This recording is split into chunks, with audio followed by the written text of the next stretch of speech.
नमस्कार मंडळी, श्री स्वामी समर्थ. फाल्गुन अमावस्या हा आत्मशुद्धीचा, पूर्वजन्मच्या ऋणातून मुक्तीचा आणि सेवेच्या भावनेला जागृत करण्याचा पवित्र सण आहे. या दिवशी सूर्यग्रहणाचा संयोग त्याला आणखी पुण्यपूर्ण बनवतो. भक्ती, आध्यात्मिक साधना आणि दान याद्वारे एखाद्याला केवळ पूर्वजांचे आशीर्वाद मिळत नाहीत, तर जीवनात आनंद, समृद्धी आणि शांतीचा मार्गही मोकळा होतो. दर्श अमावस्या 2026. दर्श अमावस्येला गाईला खाऊ घाला ही एक गोष्ट. पितृदोष कायमचा दूर होईल. 7 पिढ्यांचं दारिद्र्य दूर होईल. दर्श अमावस्या ही 16 फेब्रुवारी रोजी संध्याकाळी 5:54 वाजता सुरू होईल आणि 17 फेब्रुवारी रोजी संध्याकाळी 5:30 वाजता संपेल. उदयतिथीनुसार 17 फेब्रुवारी रोजी फाल्गुन अमावस्येला उपवास करणे, पूजा करणे, तर्पण करणे आणि दान करणे सर्वोत्तम मानले जाते. ही तिथी पितृकार्य आणि पितृदोष शांतीसाठी म्हणजेच पितृदोष दूर करण्यासाठी अत्यंत प्रभावी मानले जाते. या दिवशी केलेली छोटेसे उपाय आणि काही सेवा हे देखील आपल्याला दुपटीने फळ देत असतात. तर आपल्याला हिंदू धर्मांमध्ये दर्श अमावस्येला अनन्यसाधारण महत्त्व प्राप्त आहे. या दर्श अमावस्येला दिवशी एक छोटासा उपाय आवर्जून नक्की करा. तर हा प्रभावी उपाय तुमच्या घरात नशीब बदलू शकतो. जर अमावस्येच्या दिवशी गाईला फक्त ही एक साधी गोष्ट खाऊ घातली तर तुमचं 7 पिढ्यांचं दारिद्र्य दूर होऊ शकतं. पितृदोष नष्ट होऊ शकतो. ही गोष्ट सामान्य नाही, ही आपली परंपरा आहे. ही पितृ कृपेचा मार्ग आहे. त्यामुळे तुम्ही हा व्हिडिओ शेवटपर्यंत नक्की पहा आणि चॅनलवरती नवीन असाल तर सबस्क्राईब करा आणि व्हिडिओला एक लाईक करून कमेंटमध्ये श्री स्वामी समर्थ असे नक्की लिहा.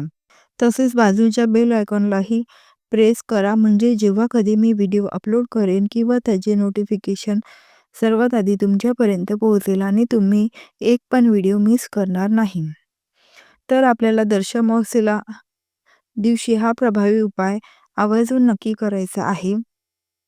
आपल्या हिंदू धर्मांमध्ये दर्श अमावस्येचं महत्त्व अनन्यसाधारण आहे. अमावस्या म्हणजे फक्त अंधाराची रात्र नाही, तर ही रात्र पितृ तत्व जागृत होण्याची वेळ आहे. आपल्या हिंदू धर्मशास्त्रानुसार या दिवशी आपले पूर्वज म्हणजेच आपले पितर आपल्या घराकडे पाहत असतात. घरात सतत अडथळे येत आहे, पैसा येतो पण टिकत नाही, उद्योग व्यवसाय आहेत तर तो वाढत नाही, लग्न जमत नाही, घरात भांडण होतात. अशा वेळी अनेक वेळा पितृदोष कारणीभूत असतो असं मानलं जातं आणि म्हणून दर्श अमावस्येच्या दिवशी केलेली ही सेवा आणि या प्रभावी उपाय आपल्याला 1000 पटीने फळ देत असतो. आपल्या हिंदू धर्मांमध्ये गाईला अनन्यसाधारण महत्त्व प्राप्त होत आहे.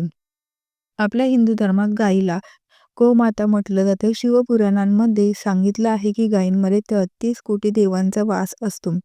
गायीची सेवा म्हणजे देवतांची सेवा आणि पितरांना संतुष्ट करण्याचा मार्ग आहे.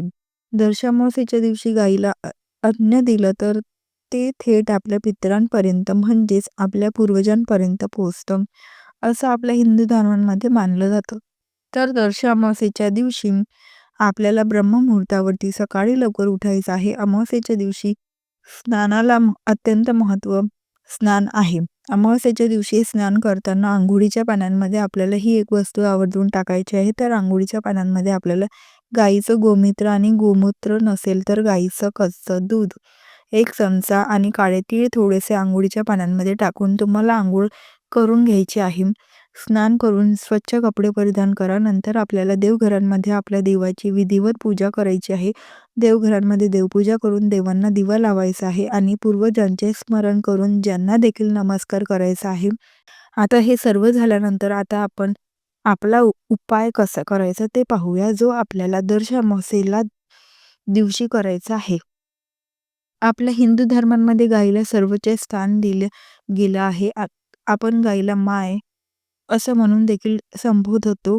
गायींमध्ये 33 कोटी देव वास करतात असे आपल्या हिंदू धर्मांमध्ये मान्यता आहे. दर्श अमावस्येच्या दिवशी काही प्रभावी उपाय केल्याने त्याचं फळ हे आपल्याला दुपटीने मिळत असतं.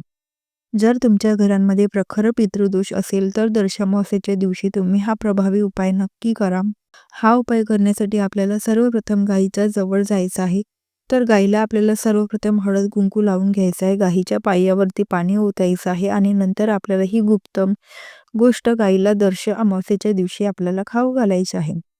तर आपल्याला दर अमावास्येच्या दिवशी गायला ही एक गोष्ट खाऊ घालायची आहे. तर ती गोष्ट आहे गूळ आणि कोरडी भाकरी किंवा मग तुम्ही गव्हाची पोळी देखील गाईला खाऊ घालू शकता.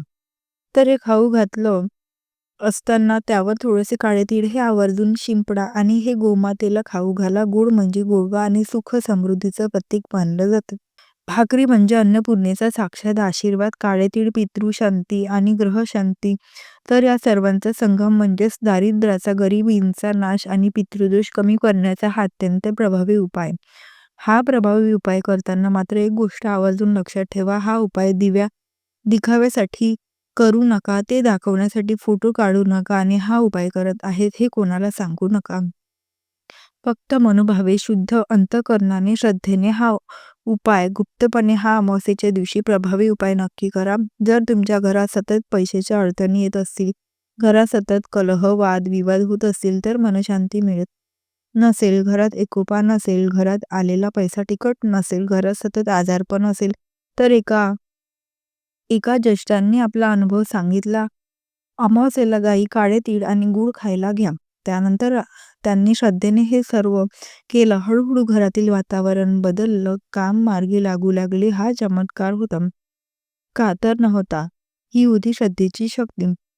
आता निर्णय तुम्ही घ्या मित्रांनो. जर तुमच्या घरांमध्ये पैशाची चणचण भासत असेल, पैशासंबंधी तुमच्या घरांमध्ये खूप साऱ्या समस्या, अडचणी आहेत, घरांमध्ये कर्ज वाढलेलं आहे, कर्जमुक्तींसाठी आणि आर्थिक अडचणींसाठी अतिरिक्त उपाय मी तुम्हाला सांगत आहे, जो तुम्हाला अमावास्येच्या दिवशीच नक्की करायचा आहे.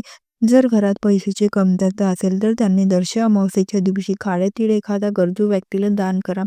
एखाद्या गरीब व्यक्तीला अन्नदान करा.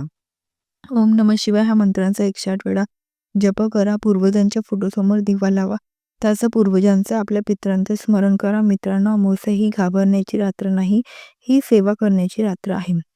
या दिवशी गायीची सेवा करा तर पितर प्रसन्न होतात, म्हणजेच आपले पूर्वज प्रसन्न होतात. असं मानलं जाते की घरात सकारात्मक ऊर्जा वाढते, दारिद्र्य कमी होतं. कदाचित हीच ती अमावास्या असेल जी तुमच्या घराचा, तुमच्या जीवनातील अंधार दूर करेल. तुम्ही हा उपाय करून पहा.